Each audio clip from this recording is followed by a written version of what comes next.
Welcome to Beg to Differ, the Bulwark's weekly roundtable discussion featuring civil conversation across the political spectrum. We range from center-left to center-right. I'm Mona Charen, syndicated columnist and policy editor at the Bulwark, and I'm joined by our regulars, Bill Galston of the Brookings Institution and the Wall Street Journal, Linda Chavez of the Niskanen Center, and Damon Linker, who writes the Substack newsletter Eyes on the Right. Our special guest this week is Jonathan Chait, political columnist for New York Magazine. Welcome, one and all. Delighted you could all be here. Jonathan, nice to have you back. Thank you. So let us begin with a story that turned out to be a little bit surprising. I think it's fair to say that Joe Biden delivered what most people think was a quite strong State of the Union address. Not too many people watched it. The viewership was down even compared to his last State of the Union address, but among the chattering class, it was viewed as a huge success.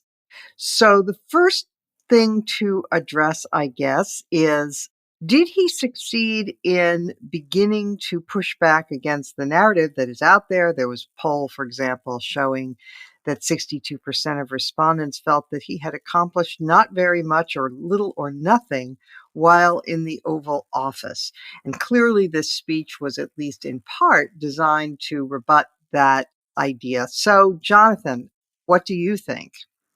You know, he hasn't accomplished much of what the Democratic liberal base wanted him to accomplish. But what he did accomplish, I think, are some items that are going to help him a lot in his campaign. He got an infrastructure bill, which Donald Trump elevated into the definition of a presidential accomplishment, and one that Trump was unable to do. And he also got the CHIPS and Science bill, and he got a lot of infrastructure funding in the Inflation Reduction Act that he did pass. So I think what he was able to do was frame himself as a kind of economic nationalist who really was able to direct a lot of investment into towns that have been hollowed out, the towns that Donald Trump claims to have represented. So I think that aspect of his message was pretty effective. And I think he's signaling his intention to make that probably a good chunk of his reelection message and use that to take credit for the economic recovery, assuming the recovery stays on course. So I thought we really started to see a preview of the campaign themes he intends to use, and I think they're pretty good ones. Damon, some people criticized him for leaning so heavily on the economic message because they said, he's giving a hostage to fortune here. It's possible that we are in the wonderful unicorn land of a soft landing and no recession after a bout of pretty intense inflation that is beginning to abate, has been for 6 months. But we might not be. We might be about to plunge into a recession. And if his message is heavily weighted toward the economy is terrific, what do you think? Well, I think if the economy isn't doing well, if we hit a recession and it lingers on into 2024, Biden's going to have a very tough reelect regardless of what he said at this State of the Union. Yeah. And I think as a kind of laying down a marker for what the message in that reelect is going to be, this was a really, really smart move.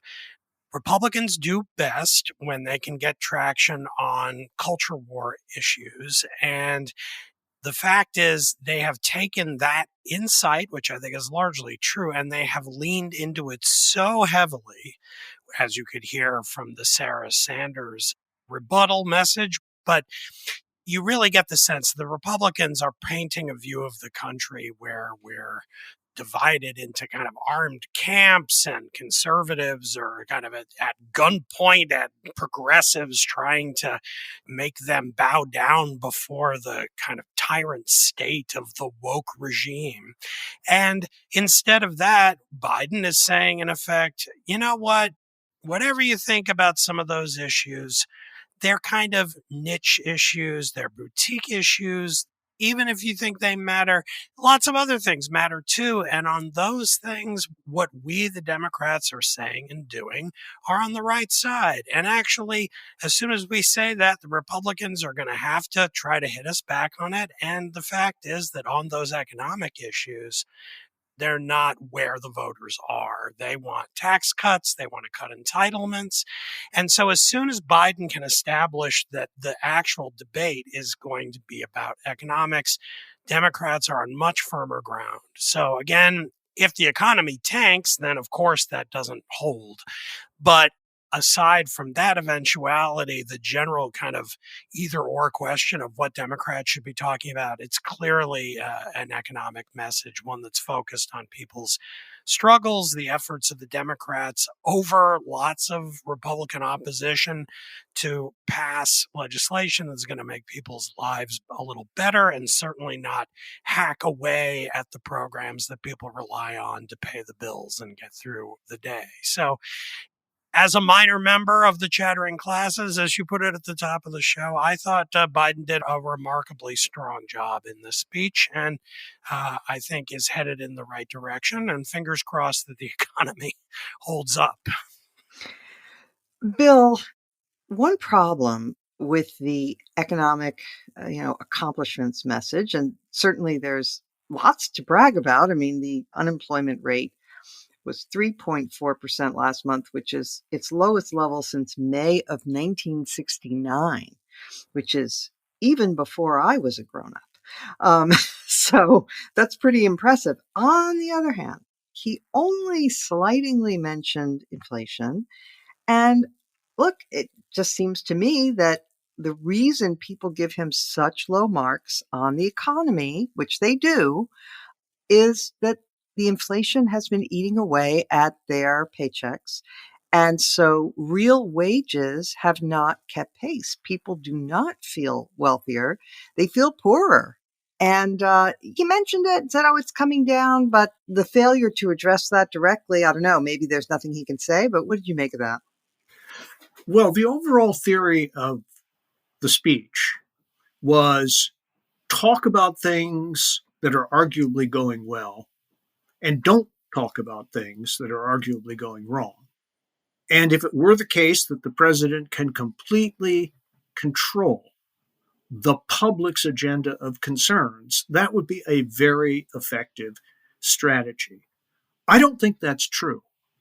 And to build on your question, politics, I think, is a matter, like a football game, of both well-judged offense and effective defense. And if you have a great offense, but you've neglected your defense, on balance, things aren't going to go very well for you.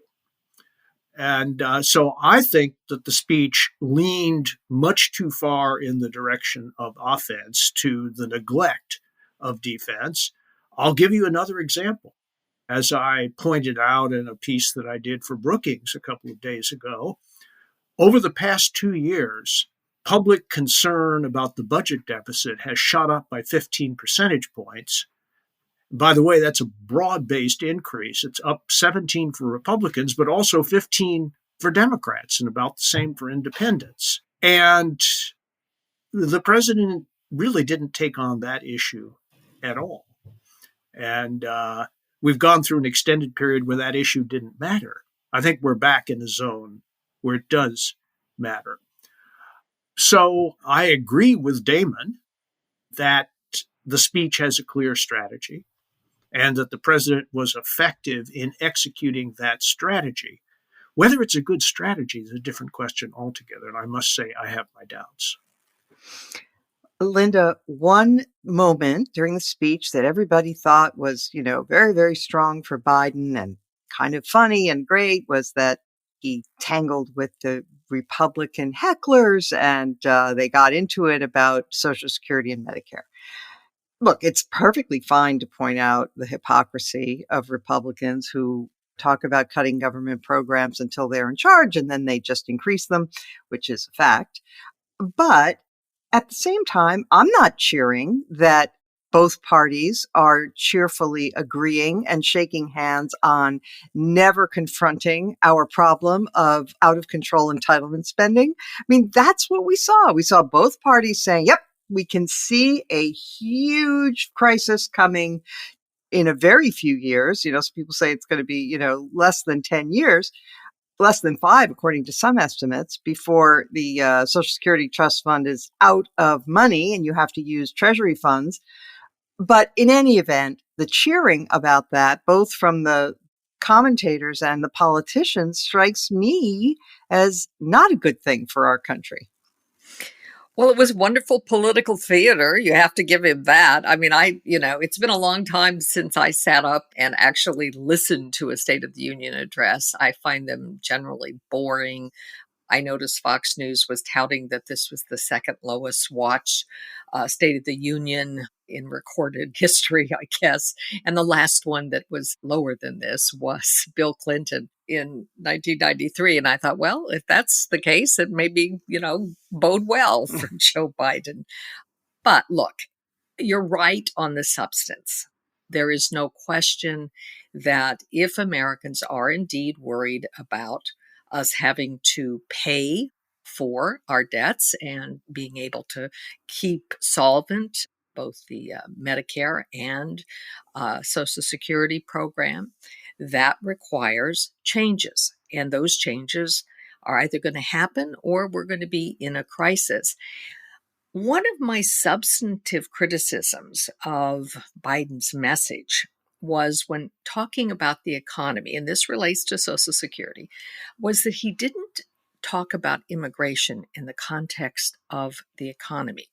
Because the thing that is saving and has saved both the Medicare funds and Social Security is the contributions of people who work, because as we all know, this notion that those of us on Social Security are simply taking out of the system the money that we put in is nonsense. It is current workers and their contributions that are paying for my Social Security check, and I assume bills as well. I don't know if anybody else is eligible on the program, but that's the way it is. It is paid for by existing workers. And the fact is, we don't have enough new people coming into the system to keep these programs afloat. And one of the reasons we don't is that we have been so stingy in our immigration policy, certainly essentially trying to shut it down during the Trump years, and it hasn't recovered. And so I would have wished that when he was talking about the economy, even talking about Social Security and Medicare, he could have thrown something into that effect. And I know I'm a sort of one note Linda on this topic, but immigration is the issue that's probably nearest and dearest to my heart. And the fact is, the only way you're ever going to sell reform is by selling it to the American people as in their interests to reform the system. It cannot be sold, as the Democrats always try to do, as humanitarian and as, we're doing something nice for people who want to come here. It's got to be sold as this is in Americans who live here now, in their interests, that we bring in more people. So that would have been an opportunity for him to talk about it in that way. I guess I have one other quibble with his economic message, and it was sort of just a throwaway line, but he talked about wanting to penalize stock buybacks. And this is a big thing on the left.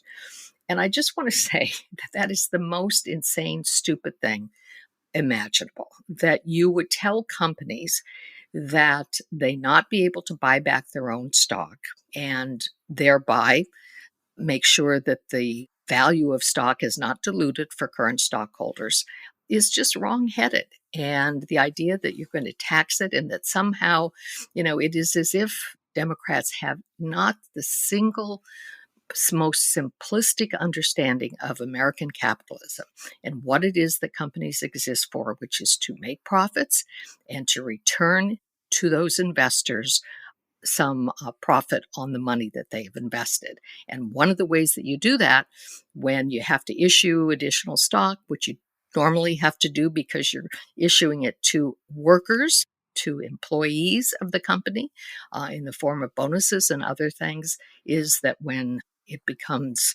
profitable to go ahead and buy back some of that stock so that you're not diluting shares, you do that. And to try to penalize that behavior is just nonsense. But Linda, I thought that stock buybacks are only done by little capitalists with pince-nez and top hats, and that all the money goes into the hands of the greedy capitalists. Yeah, right. And none of it Yeah. goes to anything good, right? No, it goes to the pensioners who have stock in their portfolios, because Okay. if you dilute the value of a stock, then you make each individual stock worth less than it should be. And one of the ways you stop that from happening is to buy back stock when you have to issue, as you do as a company. Generally speaking, you have to issue new stock over the course, not necessarily every year, but you do end up having to do that. And when stock values drop and it's profitable for the company to buy back some of those shares, it makes sense to do it. Anyway, it shouldn't be Yeah, penalized. That's just, that's basic no, economics that's 101. a very fair point, and I'm very glad you made it. Now, I'm going to toss this to Jonathan and ask you how you feel about what Linda just mentioned about immigration.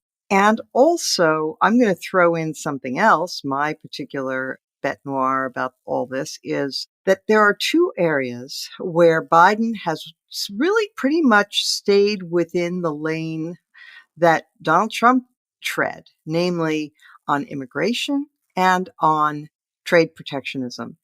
And this speech was larded with references to Buy American and all of that, as his legislation has been. Just as with immigration, I think, it would be better in an inflationary moment if we had more immigrants, because part of the reason we have high inflation is not enough workers. Similarly, it would be better for Biden if he didn't tax the things that Americans, especially poorer Americans, buy. I mean, inflation causes prices to go up.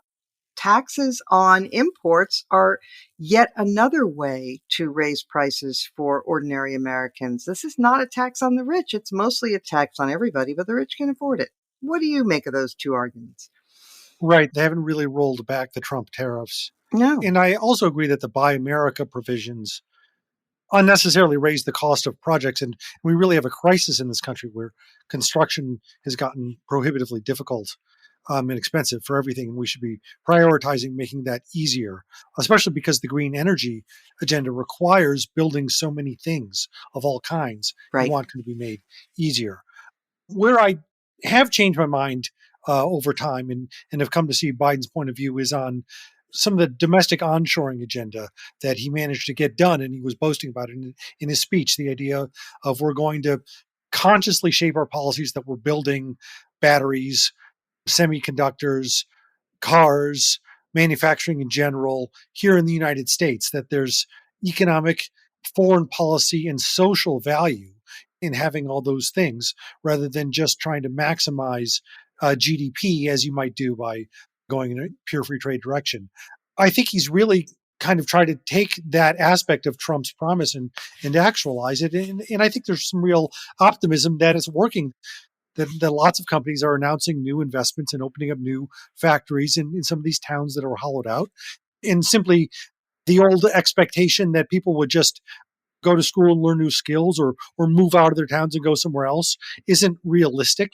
That isn't the way any of us want to live our lives. And we need to accommodate reality by creating decent jobs where they live. And so I think that aspect of the strategy is worth trying. For decades, Rolling Stone has set the bar for entertainment publications. Today, Rolling Stone Music Now takes over in podcast form. SZA. You seem like a person with a pretty high level of anxiety, but you also seem fearless artistically. I feel like ideas have more power than identity. Like the excitement overrides insecurity. That is the only way that I'm ever able to accomplish anything. Rolling Stone Music Now, wherever you listen. Damon, a number of observers say that this speech was practically an engraved invitation by Biden to the Republicans to behave badly and that they fell into his trap. So what do you make of the Republican reaction? I'm not talking about Huckabee Sanders, though feel free to address that too if you'd like. But just about the people in the room, did they give him an in-kind contribution, do you think? Well, sure. I mean, it certainly made them sound pretty rabid.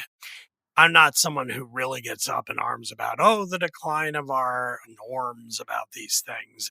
Given question time in the House of Commons with the Prime Minister getting jeered, we're still pretty tame by those British standards. Oh, Damon, no, it'd be so much better if we had them all going, "Roar, roar, roar, roar." Sure. It's not like I'm eager for that, but, what I heard the other night was not really even at close to that level. It's more about the kinds of things they were getting up in arms about. Just made them sound, I think, really peevish, and especially with the exchanges having to do with Social Security cuts.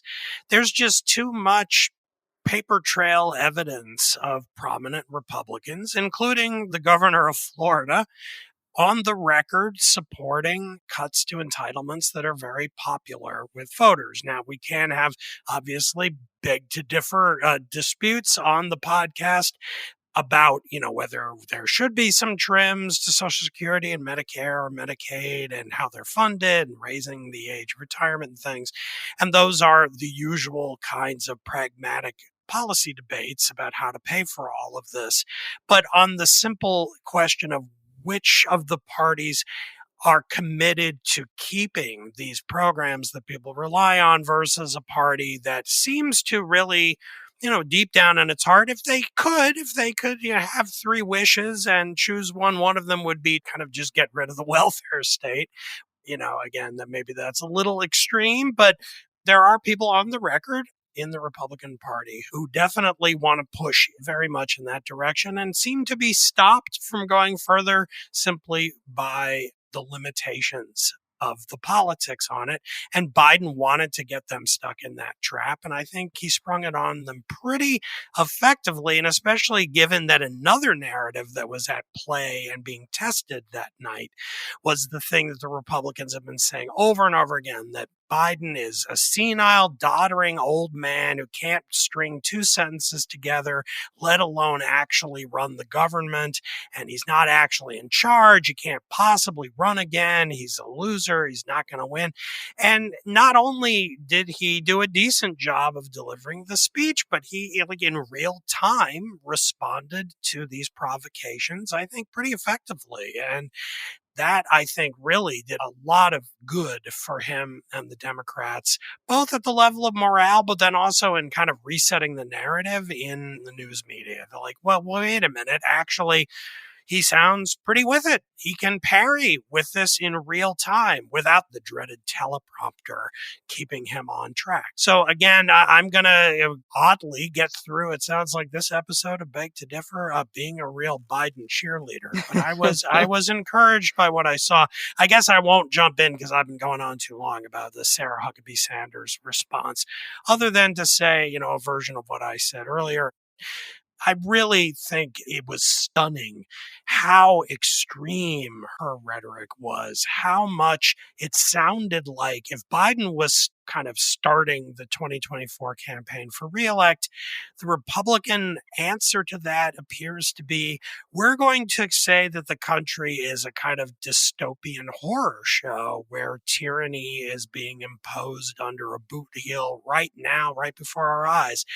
And I swear I know Republicans who believe this is true.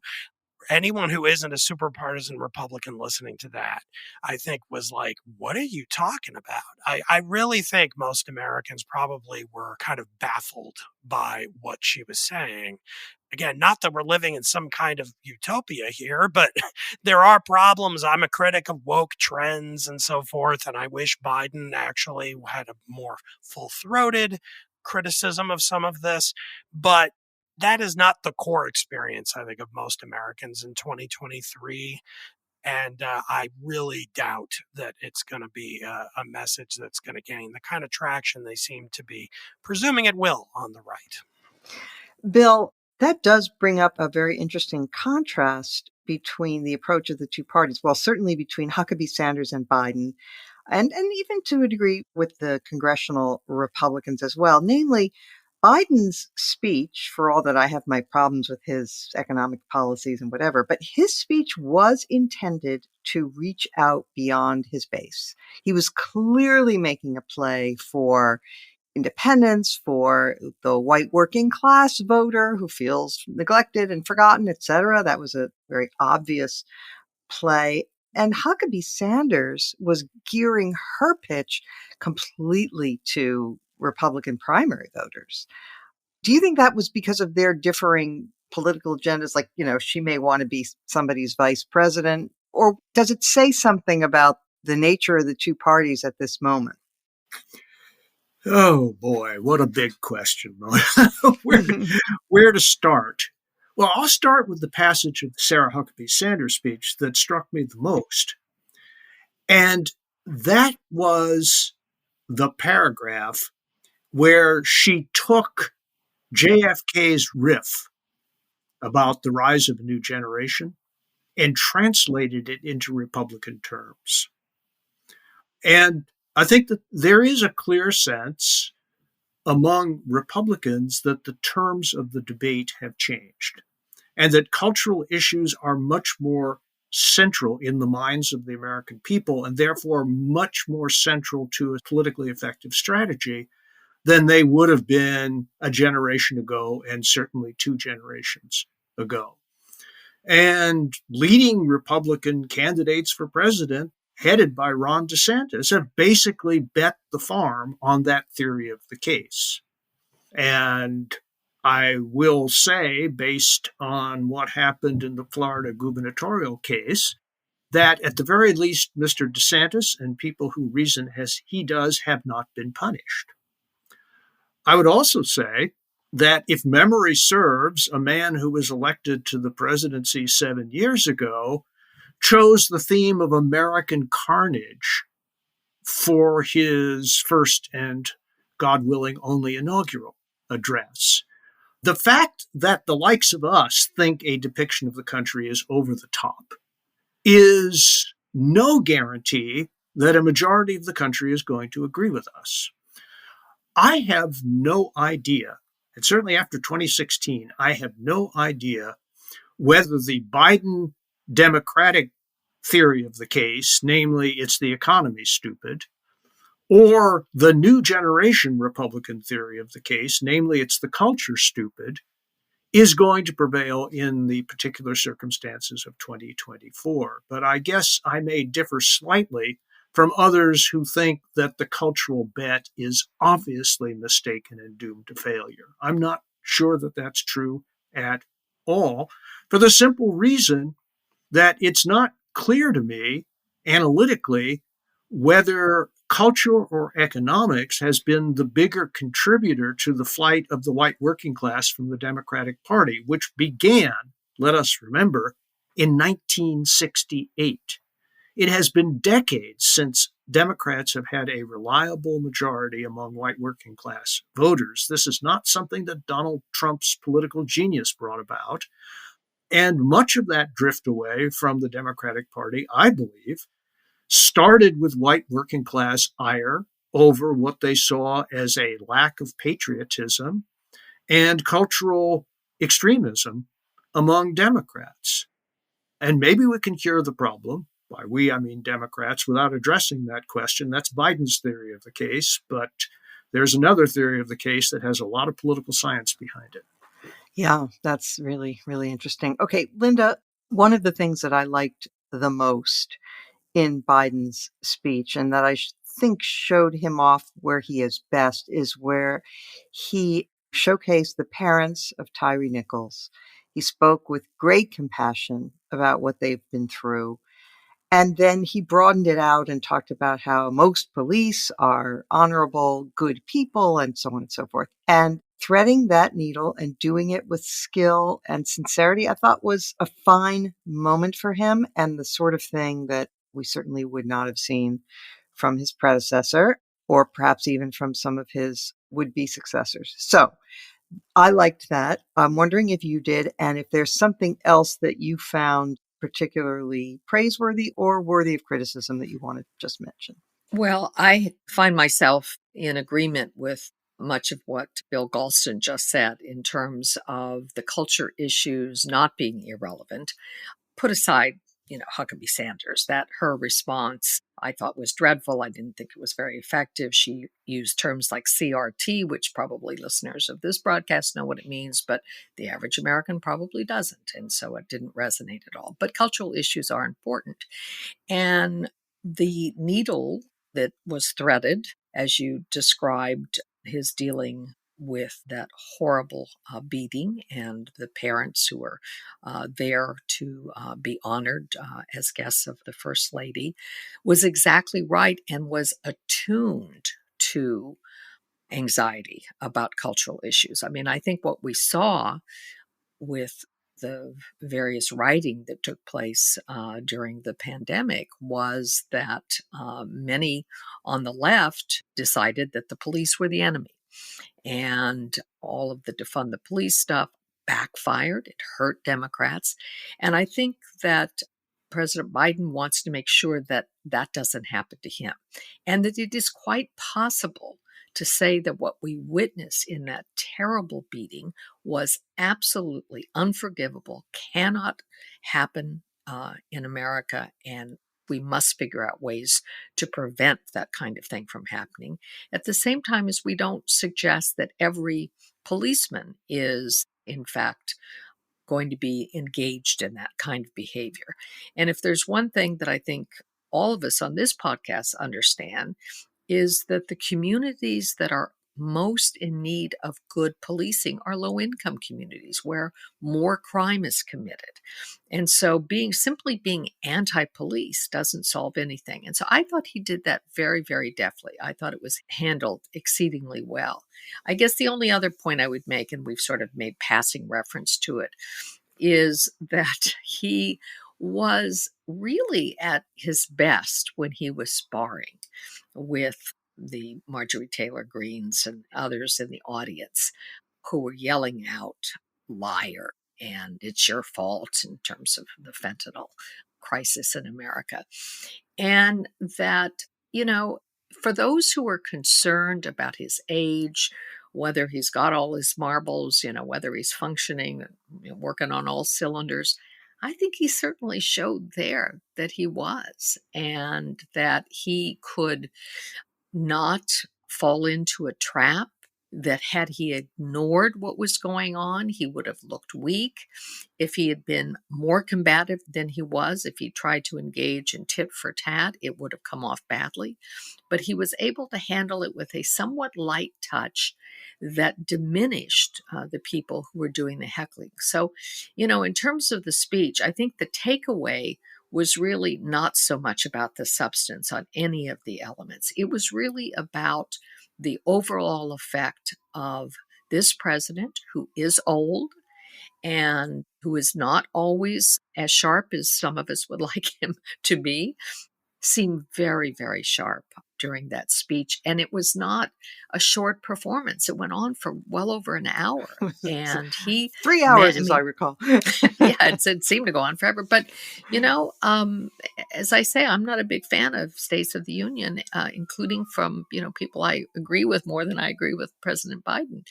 But I thought he did a good job and he held the audience. And I think that was the big takeaway.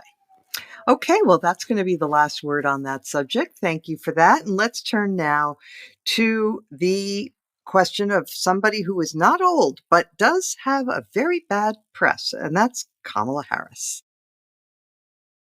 There were stories in both the New York Times and the Washington Post in the last few days about her struggles and specifically about the Democratic Party's worries about her. It is seen that she might be a drag on the ticket, presuming that Biden is running and that she will be his running mate again, because there are a large number of people who feel that she has not risen to the occasion and that people will hesitate to vote for an 82-year-old president if they're very, very dissatisfied with his likely successor should anything happen to him in a second term. And so there's been a lot of talk. So Jonathan Chait, I'm going to start with you. Not all of this is people who are on the other side of the aisle. In fact, a lot of this is coming from Democrats. And I'm just going to play a little clip to set the stage here. This was from The Daily Show. And it was a takedown of Kamala Harris by comparing her with the fictional Vice President Selena Meyer in Veep. So let's hear a section of that. My fellow Americans, words have many meanings, and sometimes instead of conveying our meaning, they can suggest other meanings. When we talk about the children of the community, they are children of the community. Well, we are the United States of America because we are united. And we are states. Talking about the significance of the passage of time, right? The significance of the passage of time. So when you think about it, there is great significance to the passage of time. Whatever we have in store cannot be known. The past was once the future.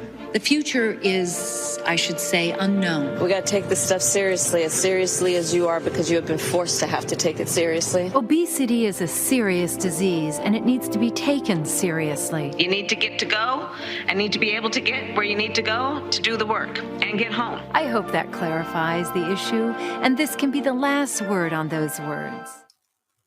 Okay. It goes on a little bit longer in that same vein. So, Jonathan Chait, your take on all this, do you think that was unfair? What's your sense of it? My sense is that Harris hasn't really done anything to prove that she has the talent to be the presidential candidate. And I think she's done at least some things to make people think she doesn't have it in her. Her 2020 campaign was not well organized. She had 4 different positions on Medicare for All, which was, number one, the top issue substantively in the campaign. And I think the main issue the press was using to gauge the seriousness of the candidates and to judge them ideologically. She was all over the place. She could spring some really effective attacks, but she didn't seem to have any plans to follow them up or to defend herself when she was under attack. And then she's really churned through staff at a high rate since she's been in office as vice president. So I think Democrats are really concerned about her ability to lead the ticket. The New York Times had a piece about this. The media coverage has been really tough on her. And the Times noted that she gave several names to the Times as Democrats who would defend her. And some of those Democrats privately said they don't really think she's up to it, which is one of the worst things I've ever heard about a politician, just in terms of raw political skill. I don't think she's a bad person. I'm not saying that people would be terrified of what she would do as president, but people really have doubts about her skills as a campaigner, because you just have to be a very, very good politician to run for president and win. So that's really what's hovering over the whole question of 2024. You've got the people who are for Biden mostly just don't want him to leave and make way for Harris. And the people who do want him to step aside just kind of yada, yada, yada away the whole question of what are we going to do about Kamala Harris if he does step aside. And I just don't see a lot of people who really want her to lead the ticket or have a real good plan for getting around her if Biden steps aside. So that's the conundrum. Linda, there have been only 2 presidents in our history who have swapped out their VP when they were running for re-election. One was Lincoln, who dropped Hannibal Hamlin in favor of Johnson, which didn't turn out too well, and FDR, who dropped Henry Wallace in favor of Harry Truman. That did turn out very well. Mm-hmm. But in both cases, the VP went on to assume office. Nixon had Agnew. That was a special case. Agnew had pleaded guilty to a crime.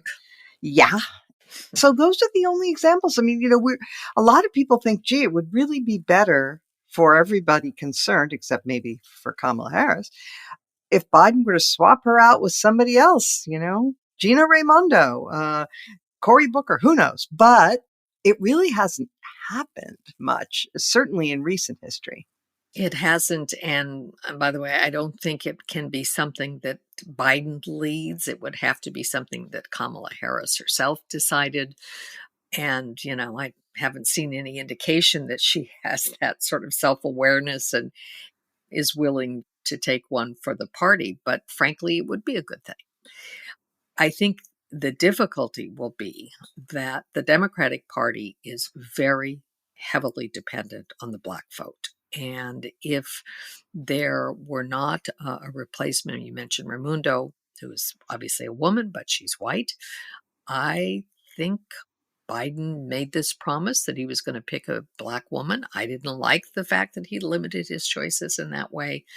I don't necessarily think it has to be a woman, since that glass ceiling has now been broken. But I do think he needs to have a Black running mate in the Democratic Party. It would have to be something that Kamala Harris herself decided. And I just don't know if she, is the kind of person who could do that. I mean, it would clearly help him if he had a stronger running mate. I think she is one of the weaker people that I could imagine being on the ticket. I think you're absolutely right that a lot of people are fearful that a man who would be 86 by the time he left office, if he lasted his whole second term, you just don't feel confident in not having somebody who could step into that role and step into it quickly and assume the office of the president. And I don't know anybody other than maybe Kamala Harris's husband who thinks that she could do that.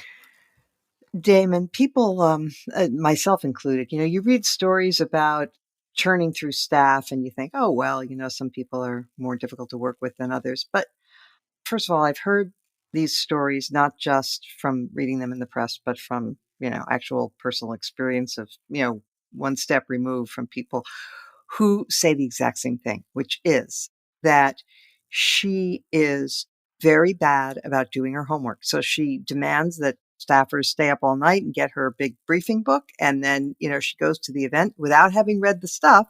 She performs badly. And then she berates the poor staffer for not having prepared her enough. Apparently this happens fairly frequently. It's utterly demoralizing for staff, and she has just lost so many. So she's on her second or third chief of staff, her second chief spokesperson, her third communications director.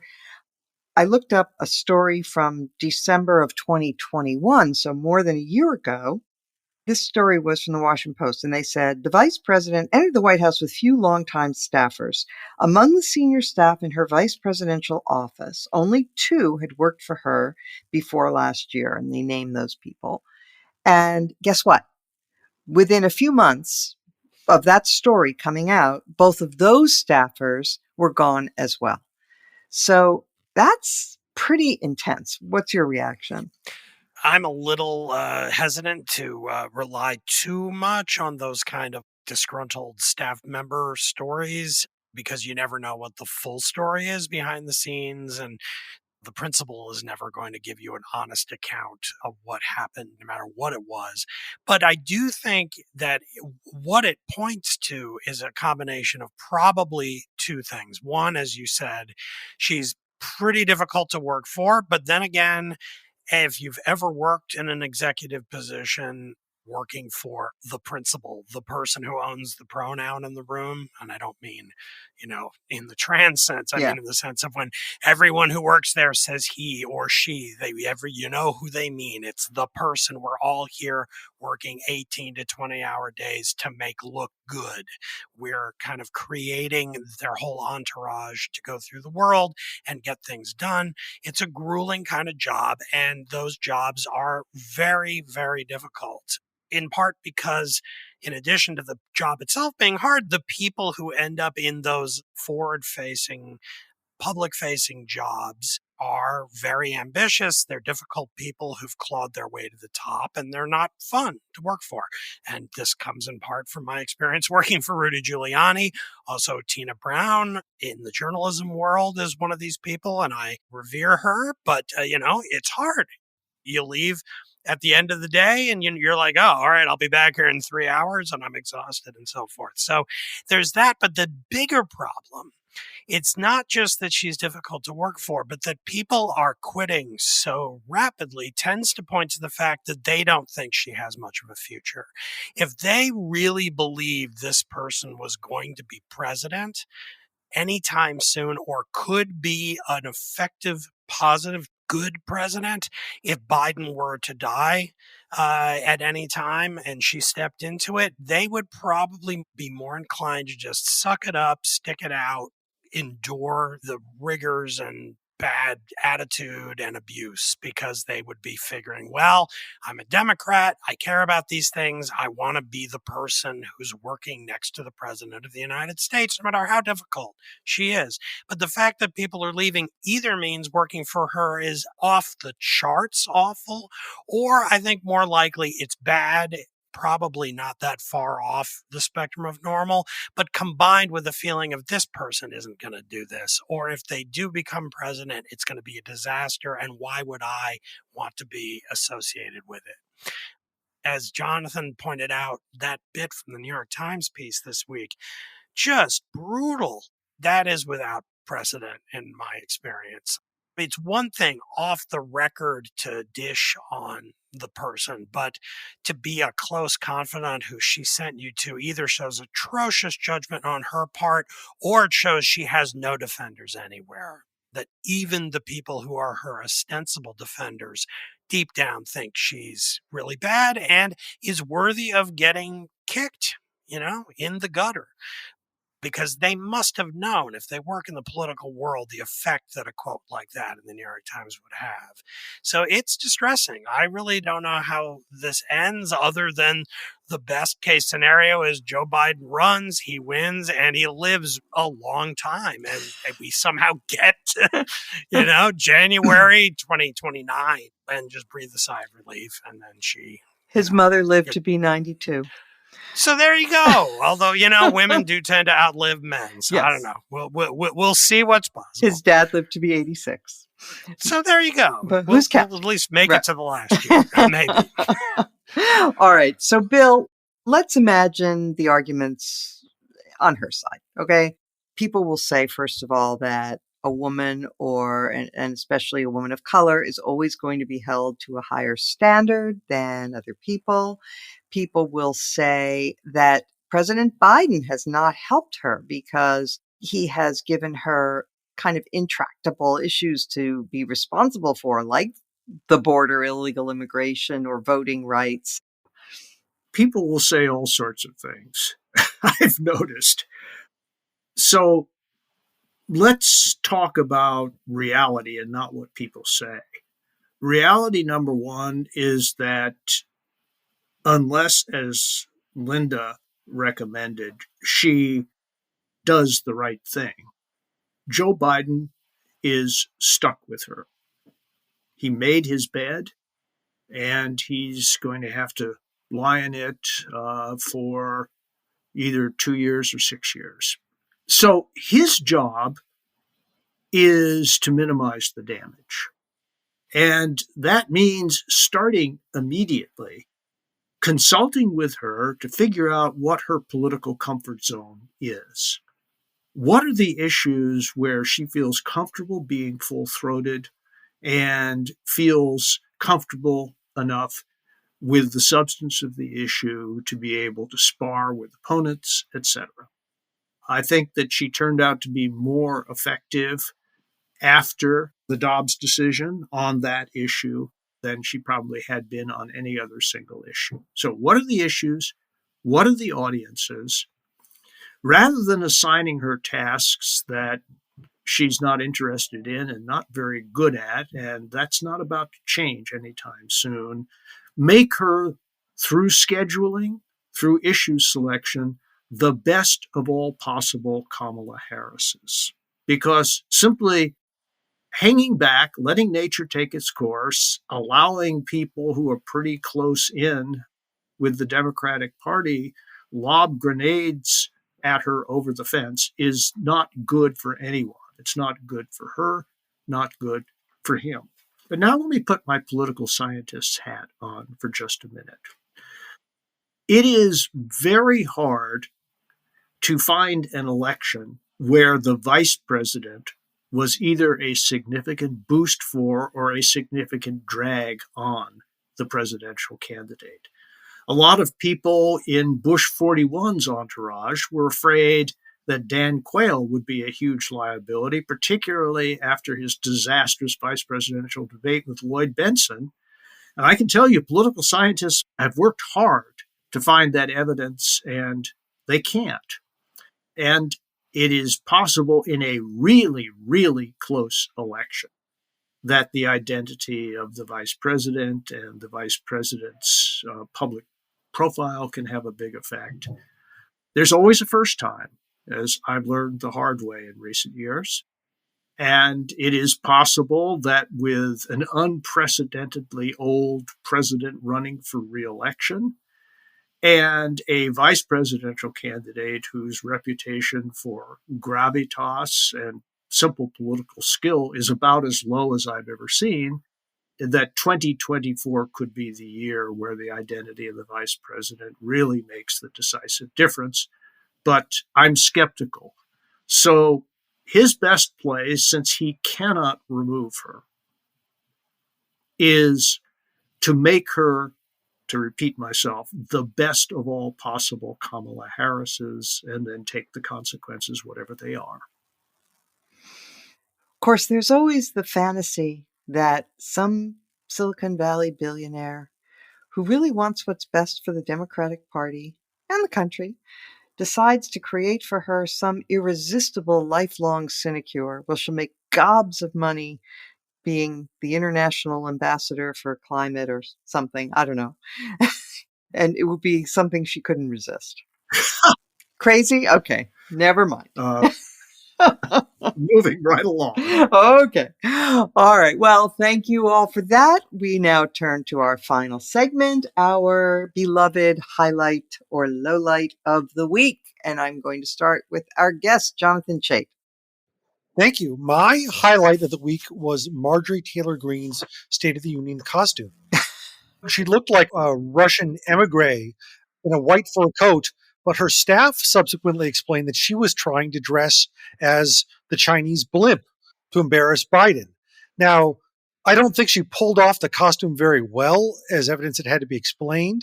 I think she probably would have had to gain several hundred pounds to convincingly pull off the role.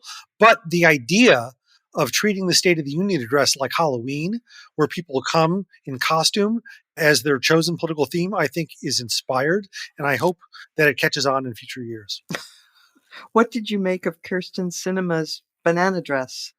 You know, it's a great start. I just think we need to go to just full Halloween costume. Like in Washington, there's a great tradition of people dressing as political themes or political characters for Halloween. And I just think we need to bring that to the State of the Union. Okay. Linda Chavez.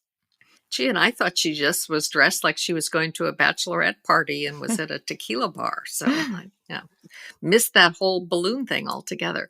My low light of the week was an article in the Washington Post about the U.S. Supreme Court and their failure to come up with a code of conduct that they would adopt and all agree to. The Supreme Court is declining in the view of many Americans are now don't have as much respect for the court as they once did. And that's not as if the court has always been well beloved. It goes in and out of favor with the American public. But certainly over the last couple of years, the question of Ginny Thomas's role working as an activist on sort of MAGA political issues raised questions about Clarence Thomas and whether or not he should have recused himself from hearing any cases having to do with the reelection of Donald Trump. There are other questions that have been raised with the spouses of members. Even Chief Justice Roberts' wife, who gave up apparently her partnership in a prominent law firm, now does recruiting for law firms. And the question was, if she was involved in the recruitment of a particular person who became involved in a case, or his or her firm got involved in a case that went before the court, should the Chief Justice have to recuse himself? But it all raises questions about the standards. And I think there was a point in which we believed that everybody who managed to make it onto the U.S. Supreme Court was upstanding, moral, would only act in the best interests of the country and in reading the law and do it absolutely in an ethical fashion. But that's now being questioned. And so it would seem to me that the court would want to get ahead of this and come up with a code of conduct, but they so far have not been willing to. And as a result, we now have members of Congress who are suggesting legislation to create a code of conduct for the court. So that's my low light for the week. Okay, Linda. And since you have hit on a subject that Damon Linker returns to regularly, namely the lack of trust in institutions in our society, I'm going to go to you, Damon, for your highlight or low light. Okay, and my highlight of the week is a totally non-political thing. So 2 weeks sorry, in I a can't have row. yeah, 2 weeks in a row, and I'm sorry I don't have an elegant bridge from that very nice transition to me. Like, imagine if I had an essay about the lack of trust in institutions. However, I'm going to be pointing to an essay in Vulture by Sam Adler-Bell, one of my favorite left-leaning writers. He writes about many things that aren't always connected directly to politics, and this is one that sort of half does that and combines it with culture. An essay titled "The Movie Industry's Confused Eat the Rich Fantasy."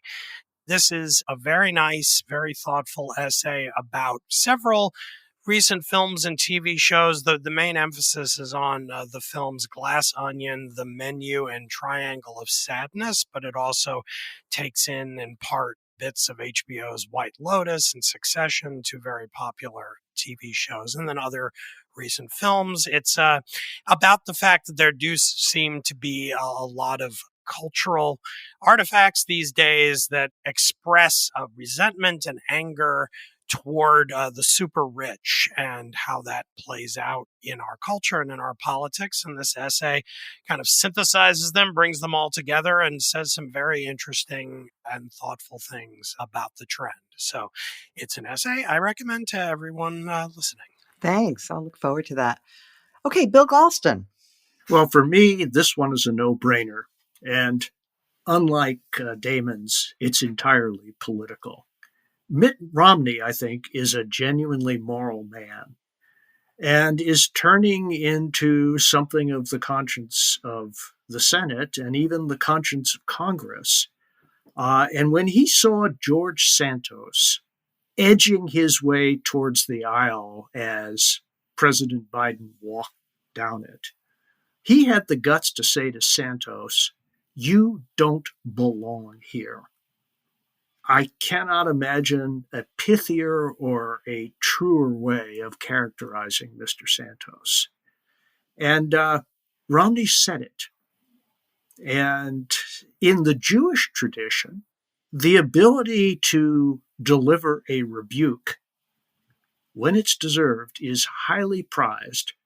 And Romney, I think, effortlessly found it within himself to do just that. And it was a highlight of my week that he did. I could not agree more that Romney has become a truly inspiring figure.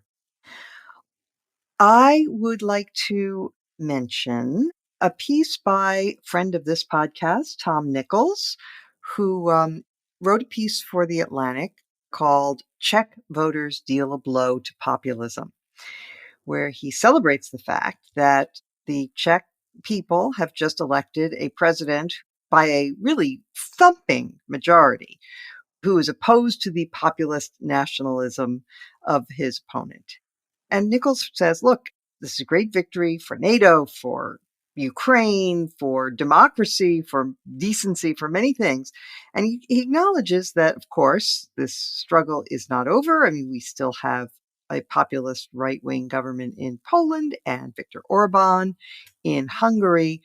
But he says, quoting a Czech diplomat, that Pavel, that's the name of the new president, his win seems to follow a tide turning against global populism, including the defeats of former Brazilian President Jair Bolsonaro and former Slovenian Prime Minister Janez Janša.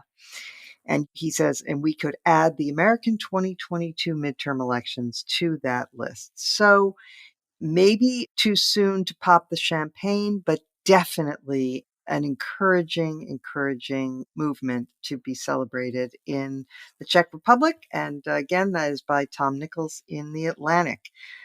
So with that, I want to thank Jonathan Chait for joining us. I want to thank our usual panel, as well as our sound engineer this week, Joe Armstrong, our producer every week, Katie Cooper, and our wonderful listeners. And we will return next week as every week.